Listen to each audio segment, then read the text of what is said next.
ربنا آتنا فی الدنیا حسنه وفی الاخرة حسنه وقنا عذاب النار. اللهم صل علی کاروان بهشت و محل مسجد جن، محل نزول سوره جن در اینجا. مست نجف عاشق اینه بره پیوست نجف، نمیشه از دست گدا خسته نجف، هرچی که بخوای علی تو مضیفش داره. ماه نجف حال همه خوبه توی راه نجف، همه میدونن که شهنشاه نجف کلید آسمونا رو توی کیفش داره. از مست بشید برید رو ابرا به روی عرش اعلا، در خونه زهرا بالا بالا بالا بالا بالا، پابست بشینید جلوی در مثل قند مکرر، هی بگید با قندر مولا مولا مولا مولا مولا. در شمه با منم پروانه، در شمه با منم پروانه، مولانه علی علی مولانه.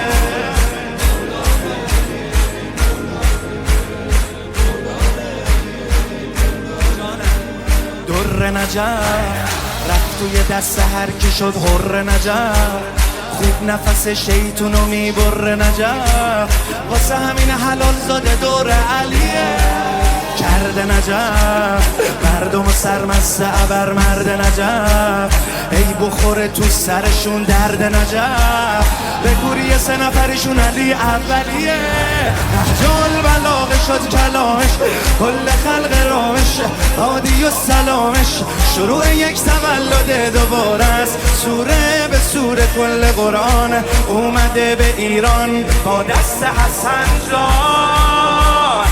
حقیقت این دومی چه کاره، رونق داد علی به این ویران، رونق داد علی به این ویرانه، مولانه علی علی مولانه.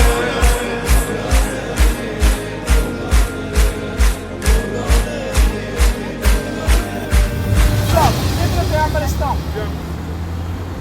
همسر پیامبر اسلام از خدیجه، همچنین عبدالمطلب، ابو طالب، شخصیات بزرگ اسلام اینجا دفنن و جایشون مشخص نیست. همینطوری به اندازه بعضی میگه تخمین میزنن ولی معلوم نیست.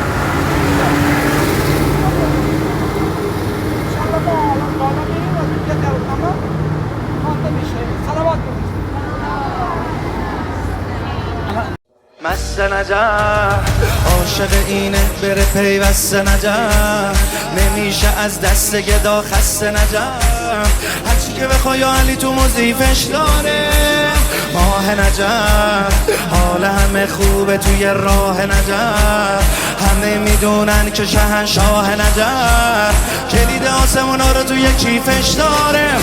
از مست بشید برید رو ابرا به روی عرش اعلا، در خونه زهرا بالا بالا بالا بالا بالا، پابست بشینید جلوی در مثل قند مکرر، هی بگید با قندر مولا مولا مولا مولا مولا. هی در شمه با منم پروانه، هی در شمه با منم پروانه، مولانه علی علی مولانه.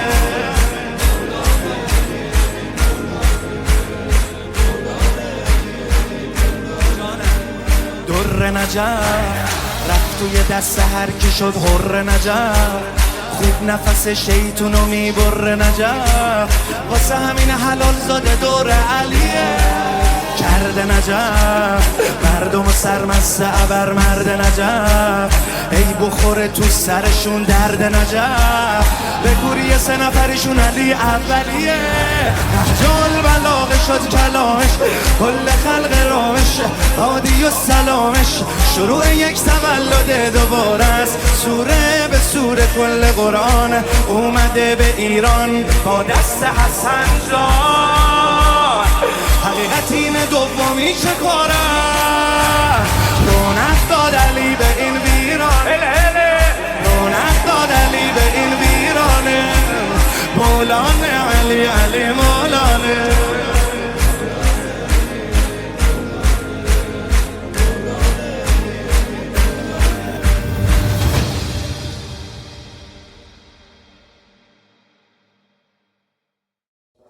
دست نجف، عاشق اینه بره پیوست نجف، نمیشه از دست گدا خسته نجف، هرچی که بخوای یا علی تو موزیفش داره، ماه نجف حال همه خوبه توی راه نجف، همه میدونن که شهنشاه نجف، کلید آسمونا رو توی کیفش داره، از نصف بشید برید رو ابرا به روی عرش اعلا، در خونه زهرا بالا بالا بالا بالا بالا، پابست بشینید جلوی در مثل قند مکرر، هی بگید با قندر مولا مولا مولا مولا مولا،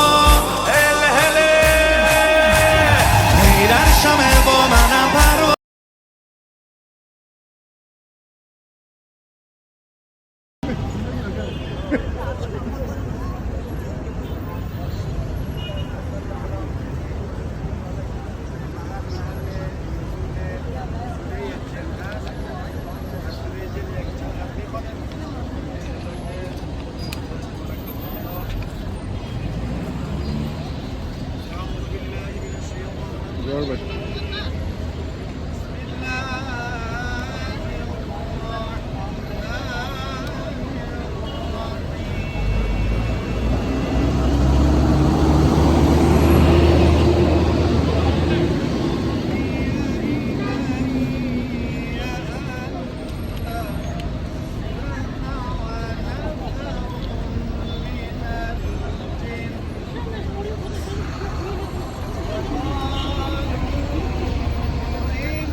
در شمه با منم پروانه، مولانا علی علی مولانا،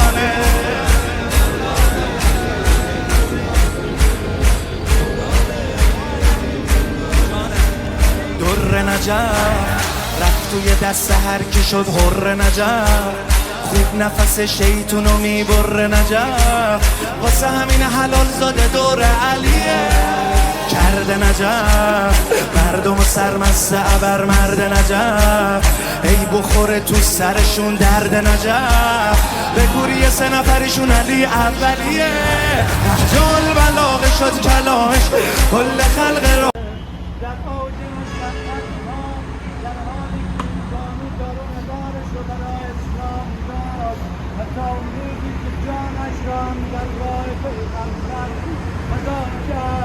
صلی الله علیک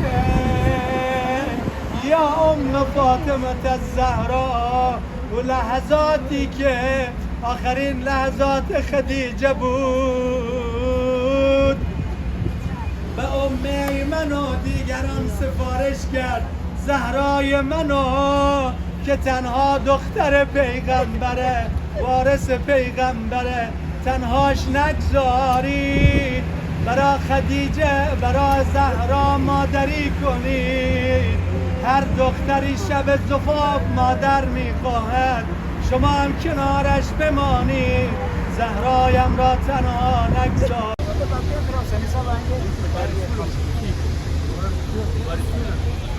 پیغمبر اسلام اللہ کے رسول نے مکہ میں تبلیغ شروع کی تو لوگوں نے ان کو تکلیف دینا شروع کی، پتھر مارے، پودری پھینکی، الزام لگائے، جب دیکھا کہ پیغمبر کی تبلیغ نہیں رک رہی تو انہوں نے بیٹھ کر ایک منصوبہ بنایا کہ اللہ کے رسول کو شہید کر دیا جائے۔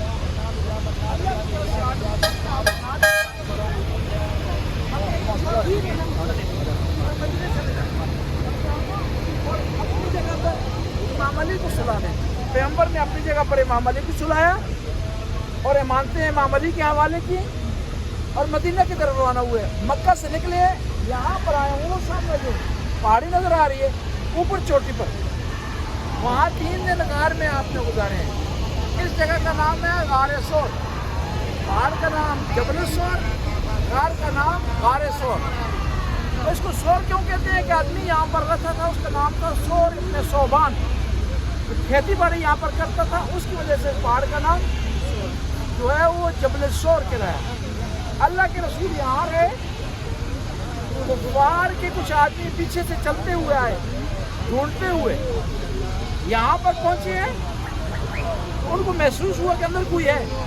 तो अल्लाह ने हुक्म दिया परिंदे को, कबूतर को, तो वहाँ घोंसला बनाए, अंडा डाल दें, और मकड़ी को हुक्म दिया कि जाला वहाँ बनाए ताकि दुश्मन समझे कि इस पहाड़ के अंदर कोई भी नहीं। अल्लाह के रसूल 3 दिन इस पहाड़ में रहे। जब मुतमैन हो गए कि अब खतरा टल गया, यहाँ से निकलकर मदीने की तरफ गए हैं। मोहम्मद और मोहम्मद सलावत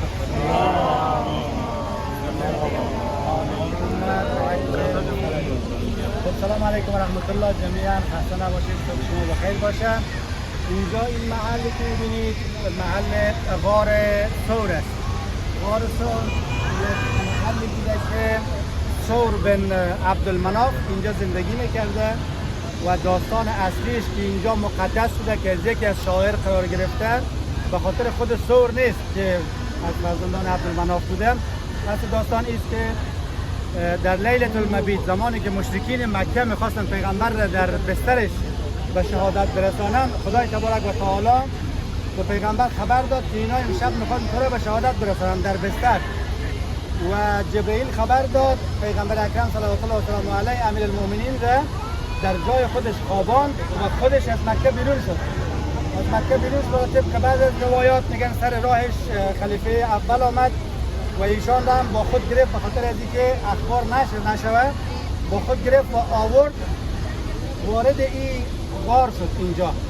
و وقتی که وارد اینجا شدن، به اذن خدای تبارک و تعالی در این غار خیلی کوچیک بود، باز شد این غار و پیغمبر اکرم داخل غار رفت و دو تا کبوتر آمد، کبوترهای وحشی لانه درست کرد، جولا یا عنکبوت آمد تار دواندن که اصلا اثری از ورود آدم داخلش نباشه و هیچ که نفهمه که کسی اینجا ورود کردن. مشرکین وقتی اونا رو دنبال کردن گفتن ممکنه که اینجا در خانه ثور بن عبدالمناف قایم شده باشه پیغمبر اکرم. و اینا آمدن تا اینجا دنبال کردن، دیدن که چیزی نیست در این غار و پیدا نکردن پیغمبر رو. ناامید شدن، برگشتن و پیغمبر اکرم بعد از 3 شبانه روز از اینجا حرکت کرد به سمت مدینه که هجرت از همون شب از لیلة المبیت شروع شد و از غار ثور ادامه پیدا کرد تا پیغمبر از بیراهه به سمت مدینه حرکت کردن تا به مدینه رسیدن و داستان اینطوری آغاز شد. پیغمبر اکرم صلوات الله و سلامه علیه، یعنی تاریخ هجری، از حرکت پیغمبر از مکه به مدینه از اینجا شروع شد و یکی از جایهای مقدسیه که اینجا دعا مستجابه و خدای تبارک و تعالی به حرمت پیغمبر اکرم سلامت بفرست. صلی علی محمد. یا علیم یا علیم و یا غفور و یا رحیم. خدا यहाँ हमारे आने को कबूल फरमा।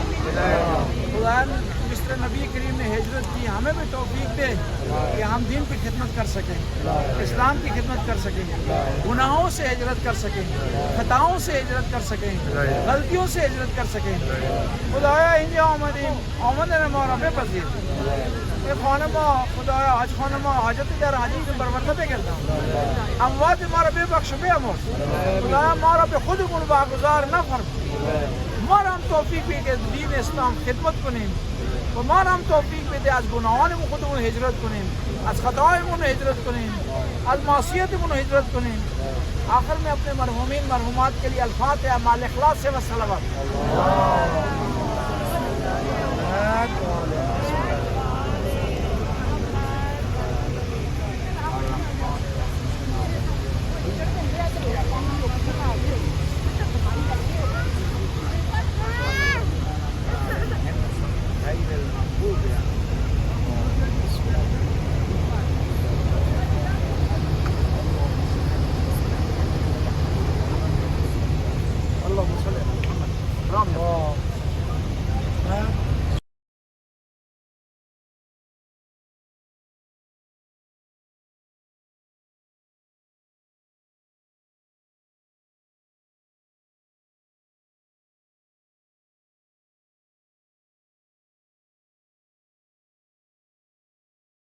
هادی و سلامش شروع یک تولد دوباره است. سوره به سوره کل قرآن اومده به ایران با دست حسن جان.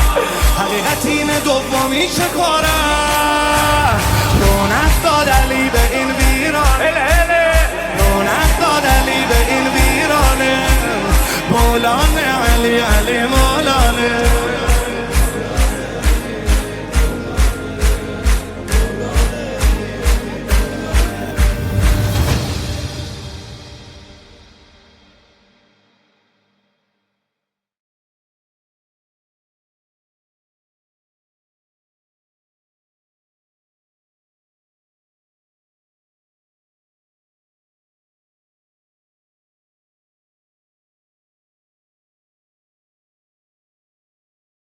सवार आते हुए दिखाई दी। इमाम हुसैन ने कहा गाजी अब्बास को करीब जाकर देखो, ये कौन है? गाजी अब्बास ने देखा कि अब्दुल्ला हैं, उनके दो बेटे, बीबी ज़ैनब के बेटे, 3 अफराद आ रहे हैं। बीबी ज़ैनब को जब इल्म हुआ कि अब्दुल्ला आ गए हैं, कहा कि अब्दुल्ला को पैगाम भेजना, अगर मुझे लेने आए हैं तो मैं मना नहीं करूँगी। मैंने अपने नाना से सुना है कि बीवी पर, ज़ौजा पर शोहर का हुक्म वाजिब है, लेकिन अब्दुल्ला से ये कह देना कि अगर ज़ैनब को हुसैन से जुदा कर दिया गया ना तो ज़ैनब जिंदा नहीं रहेगी। अब्दुल्ला ने कहा बीवी जान, मैं आपको पलटाने के लिए नहीं आया हूँ, वापस लाने के लिए नहीं आया हूँ। मैंने आपके नाना से सुना है कि मुसाफिर के लिए सदक़े की ज़रूरत होती है। मैं अपने साथ 2 सदक़े लाया हूँ कि ज़ैनब बीवी जान, जब भी मेरे भाई हुसैन पर मुश्किल आन पड़े ना तो एक को मेरी तरफ से हुसैन पर कुर्बान कर देना, दूसरे को अपनी तरफ से हुसैन पर कुर्बान कर देना। ये दुआ की कबूलियत की जगह है, बख्शिश की जगह है, तौबा की जगह है। कहते हैं जो आदमी रमज़ान में अपने आप को न बख्शवा सके ना, अराफात के मैदान में जो आए तो उसकी दुआ ज़रूर कबूल होगी, उसकी तौबा ज़रूर कबूल होगी। खुदाया तेरी बारगाह में हम आ गए हैं तौबा करने के लिए, इस्तिग़फ़ार करने के लिए, माफ़ी के तलबगार है, खताकार हैं, गुनाहगार है। हमारी गुनाहों को माफ़ फरमा, हमारी खताओं को माफ़ फरमा, हमारी परेशानियों को दूर फरमा, सफ़र की परेशानियों को आसानी में तब्दील फरमा। खुदाया जो बहनें तशरीफ़ फरमा हैं, इनकी दिलों में हाजतें, इनकी हाजत रवाई फरमा। जिन्हें इस रास्ते में पैसा खर्च किया है, इसका खुदाया अजर अता फरमा, इनके माल में, रिज़्क़ में वसअत अता फरमा, इनकी मरहूमीन की मग़फ़िरत फरमा। या अल्लाह तू इनकी ज़ियारतों पर बार बार आने की तौफ़ीक़ अता फरमा। खुदाया जिन लोगों ने दुआओं की कहा, उनकी दुआओं को मुस्तजाब फरमा। जो बीमार है, उन्होंने बीमारों ने कहा शफा के लिए, खुदाया उन्हें शफाए कामिला वाजिला अता फरमा। अल्लाहुम्मा सल्लि अला मुहम्मद।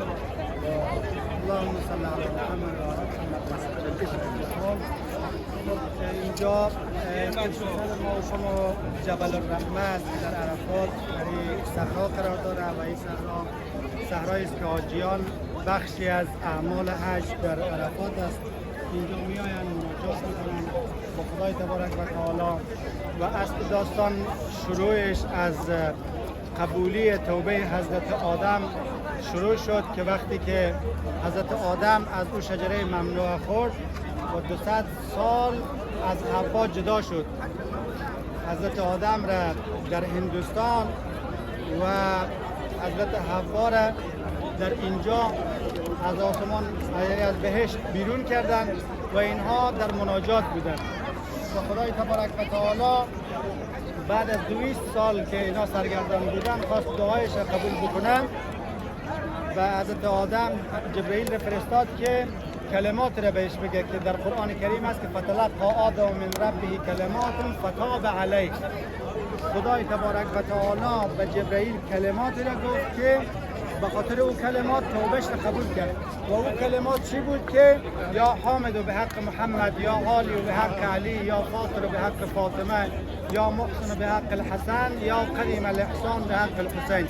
یعنی اینجا جاییه که خدای تبارک و تعالی ابوالبشر را توبهش را به حرمت ابی عبدالله الحسین علیه السلام، امام حسن و حضرت زهرا و امیر المؤمنین و آقا رسول الله الاعظم قبول کرد و بعد از مناجات ها و این مکانیه که پیامبران اولوالعزم و پیامبران دیگر اینجا نماز خونده، حضرت ابراهیم نماز خونده، پیغمبر رحمت در اینجا نماز خونده و مهمترین اینا که بین ما مشهور است که آخرین حجی را که امام حسین علیه السلام دستور ده که یزید داد که یا از امام حسین بیعت بگید یا ای که سرش به ما بیاد و پیامبر حج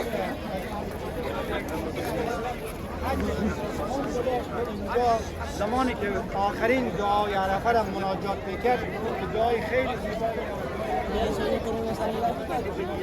میخونیم اینجا مناجات کردن با اهل بیت علیهم السلام و این آخرین لحظاتی بود که اهل بیت پیامبر مکرم اسلام در این منطقه بودن و امام حسین زمانی که از اینجا حرکت کرد به سمت عراق در واقع و برای دعوتی که بهش شده بود و دعوتی که رفت و برگشتی نداشت و از اینجا ابی عبدالله حسین علیه السلام به سمت عراق حرکت کردند. امروز به کوی تو گرفتار زیاد مثل من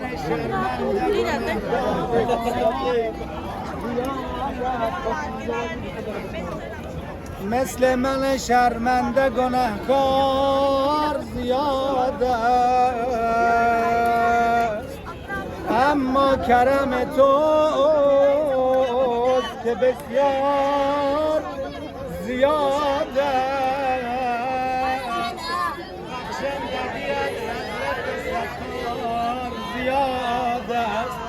خدایا همونطور که توبه آدمو قبول کردی همونطور که آدمو از بیابان گردی نجات دادی مرا هم از زیر بار گناهانم نجات بده خدای من.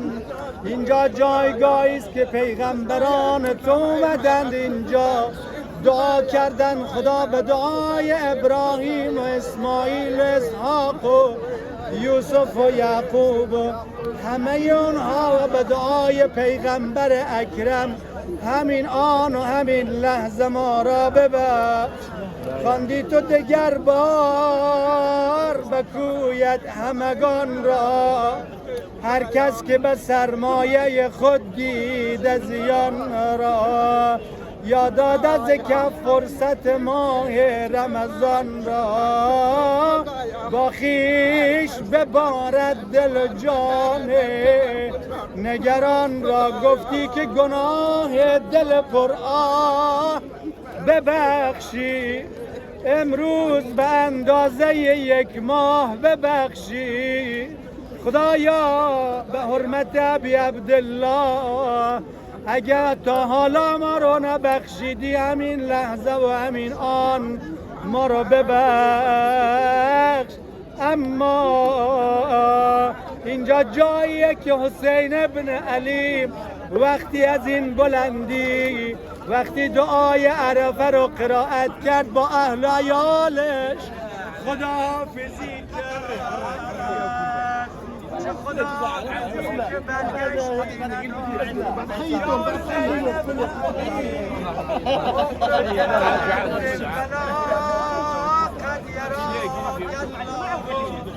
مقتولا به ارض کربلا من سیوف الخصم مطروحا و ملقا فی الثرا جسم تو صد چاک چاک و رأس تو گردد جدا اشک خون میبارد آقا در فراز هر دعا شد توسل با دل و جانش به درگاه خدا بارلا این حسین این تو و امر قضا هرچه باشد با دل و جانم رضایم بر رضا فرازهای از دعای با عظمت عرفه را میخوانیم انشالله که رحمت پروردگار عالم شامل حال همه ما بشود. انشالله یوسف زهرا فرزند ابی عبدالله امام زمان اینجا کنار ما باشد و این مناجات رو ببیند به حال دلهای ما که از راه دوری اومدیم یا ابن الحسن، به حرمت قدم های جدت ابی عبدالله، به غربت زینب کبرا، به لحظه خداحافظی زینب کبرا. الحمد لله الذي ليس لقضائه دافع ولا لعطائه مانع ولا كصنعه صانع، وهو الجواد الواسع فتر أجناس البدائع وأتقن بحكمة الصنائع ولا تخفى عليه الطلائع ولا تضيع عنده الودائع، جازي كل صانع ورايش كل قانع وراحم كل ذارع ومنزل كل منافع، والكتاب الجامع بالنور الساطع وهو الله، وهو للدعوات السامع وللكربات الدافع وللدرجات الرافع وللجبابرة قامع، فلا إليه غيره ولا شيء يعدله وليس كمثله شيء، وهو السميع البصير اللطيف الخبير وهو على كل شيء قدير. اللهم إني أرغب إليك وأشهد بالربوبية لك. خدایا اینجا اومدم گفتم غیر تو پروردگاری نیست، اینو از زبان ابی عبدالله میگم. الیک و اشهد بالربوبیت لک مقرا بانک ربی و الیک مردی، ابتدأتني بنعمتك قبل أن أكون شيئا مذكورا وخلقتني من تراب ثم أسكنتني الأصلاب آمنا لريب الممنون واختلاف الدهور والسنن فلم أزل ضائعا. اللهم صل على محمد وآل محمد وعجل فرجهم. صل على فاطمة وأبيها وبعلها وبنيها وسر المستودع فيها بعدد ما حاط به علمك. خدایا به قدوم مبارک ابی عبدالله و اهل بیت، به سجدگان پیغمبر رحمت، به جبل الرحمه، به رحمت واسعت سوگندت میدم همین آن و همین لحظه ما رو ببخش و بیامرز. آمین. اموات ذوی الحقوقین پدران حقداران ما ببخش و بیامرز. یا الله اموات اسیر خاک، اموات بیوارث و بدوارث، امواتی که به گردن ما حق دارن، اساتید، علما، شهدا، ذوی الحقوقین روحشان شاد بفرما. خدایا این زیارت را هر سال نصیب ما بفرما. خدایا به عزت محمد و آل محمد این توفیق از ما سلب مفرما. خدایا این قدم ها رو از ما بپذیر، این رنج ها رو فردای قیامت ذخیره قبر و قیامتمون قرار بده. ما رو از شفاعت پیغمبر رحمت و نیاکانش و پیغمبران معظم و فرزندانش بی بهره مگردان. رحمتت را بر جمع ما، بر خانواده هایشان، بر ملتمسین دعا که دعا التماس و دعا گفتن نازل بفرما. خدایا فرزندان ما در مکتب قرآن و اسلام نیکو تربیت بفرما. عواقب من ختم به خیر بفرما. تعجیل در فرج امام زمان، برآورده شدن حاجات، رفع و دفع مکاره و بلیات بر محمد و آل محمد صلوات.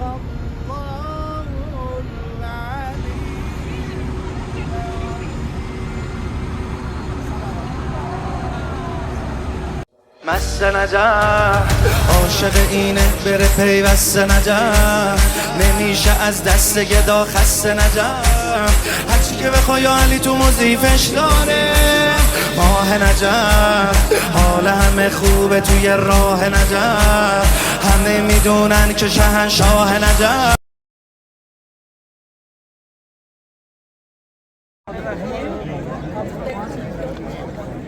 बिस्मिल्लाहिर्रहमानिर्रहीम। ये मैदान अराफात दुआ की कबूल होने की जगह, हज़रत आदम की तौबा कबूल होने की जगह, हाजियों के लिए ज़्यादा सबसे ज़्यादा पॉइंट अराफात। अराफात को अराफात क्यों कहते हैं?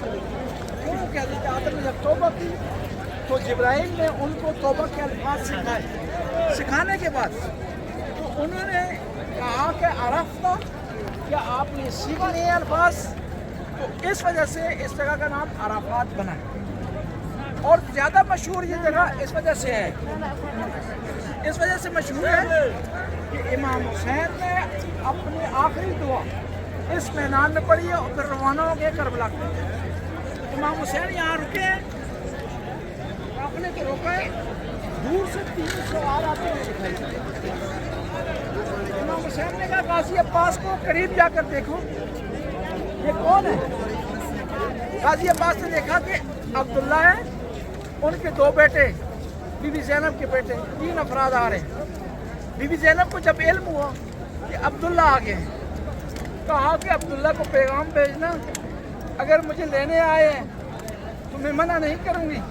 मैंने अपने नाना से सुना है कि बीवी पर, ज़ौजा पर शोर का हुक्म वाजिब है, लेकिन अब्दुल्ला से ये कह देना कि अगर ज़ैनब को हुसैन से जुदा कर दिया गया ना तो ज़ैनब जिंदा नहीं रहेगी। अब्दुल्ला ने कहा बीवी जान, मैं आपको पलटाने के लिए नहीं आया हूँ, वापस लाने के लिए नहीं आया हूँ।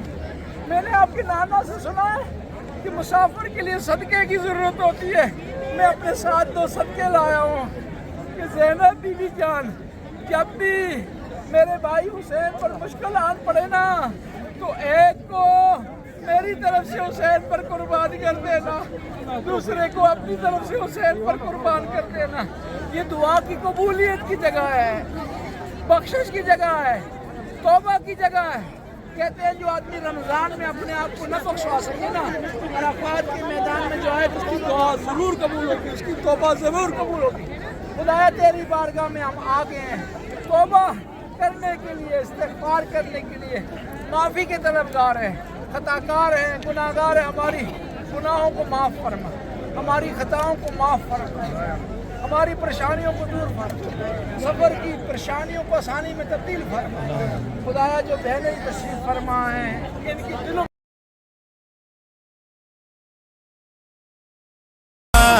کلید آسمونا رو توی کیفش داره از نصف بشید برید رو ابرا به روی عرش اعلا در خونه زهرا بالا بالا بالا بالا بالا پابست بشینید جلوی در مثل قند مکرر هی بگید با قندر مولا مولا مولا مولا مولا هل هله هی در شمه با منم پروانه هی در شمه با منم پروانه مولانا علی علی مولانا